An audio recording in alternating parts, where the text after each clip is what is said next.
There are several important races and issues on ballots in both our states. Some could have an immediate impact on voters, including a big question in Kansas surrounding what's known as the Value Them Both Amendment. If passed, the state constitution would be amended, changed to add language explicitly removing abortion protections. A yes vote also gives the power to state lawmakers to pass new restrictions on abortion and potentially a ban.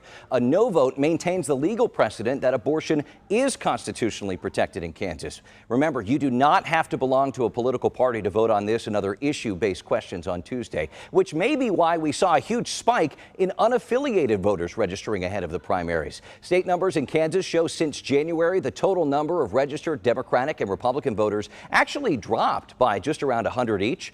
But the number of registered unaffiliated voters, look at this, shot up by more than 14,000. That means unaffiliated voters now actually make up the state's second largest voting bloc. And just because they're unaffiliated doesn't mean they're not opinionated. It's kind of like not trying to fit into a box. The parties have these lines. Do you think there might be a particular reason why more people are deciding to go unaffiliated as opposed to choosing one party or another? Well, I think they're upset with their party, if it be Democratic or Republican.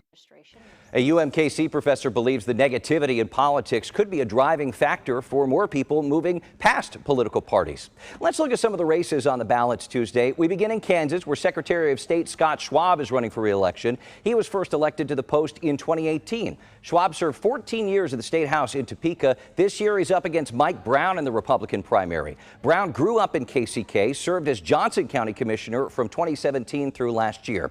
Secretary of State, if you didn't know, is the state's leading elections official, and that is a big point of contention between the two candidates. Schwab, the incumbent, trusts the results of the 2020 presidential election. Brown doesn't. Most Kansas Republicans and President Donald J. Trump himself agree something was off with our elections. That's a debunked claim. There was no widespread voter fraud in 2020, but it's the platform Brown is running on. He says he still has doubts about the integrity of the 2020 election, including in Kansas. Schwab, who oversaw the election, stands firm it was 100% secure. Just because you don't understand something about elections doesn't mean something nefarious is going on. It's okay to ask that local election official the question, as opposed to saying, I don't understand it, therefore something bad is happening. Schwab says in all elections, Kansans can trust the voting process. In the governor's race, incumbent Governor Laura Kelly is up against Richard Karnowski in the Democratic primary, and Kansas Attorney General Derek Schmidt is up against Arlen Briggs to win the Republican nomination. Kelly and Schmidt are widely projected to move on to the general election in November. And with Schmidt running for governor, his post as Attorney General is now available. There are three candidates looking for the GOP nomination: Chris Kobach, State Senator Kelly Warren, and Prosecutor Tony Mattivi. As former Secretary of State, Kobach certainly has name recognition, but his opponents continuously point to his lack of success in previous statewide elections. He most recently lost the governor's race in 2018. This will also be the first election in a decade with redrawn congressional districts in Kansas and Missouri, and they didn't come without controversy, especially in Kansas, where, as it reported, after hearing legal challenges claiming racial gerrymandering, the state Supreme Court allowed this congressional map to stand. Republicans split up the Metro's Democratic-leaning 3rd District by cutting Wyandotte County in two, essentially, moving the half north of I-70 into the 2nd District, seen here in purple. The 3rd District in green was also expanded to the southwest, with all mostly rural Franklin and Anderson counties. And that change in demographics means the Kansas 3rd now leans Republican.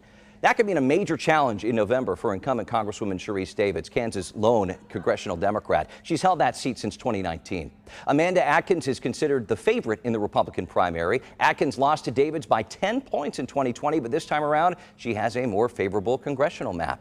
In Missouri, Governor Mike Parson signed the state's new congressional map into law in May. It is expected to keep the current split of 6 Republican-leaning districts and 2 Democratic-leaning districts, but some of the borders have changed.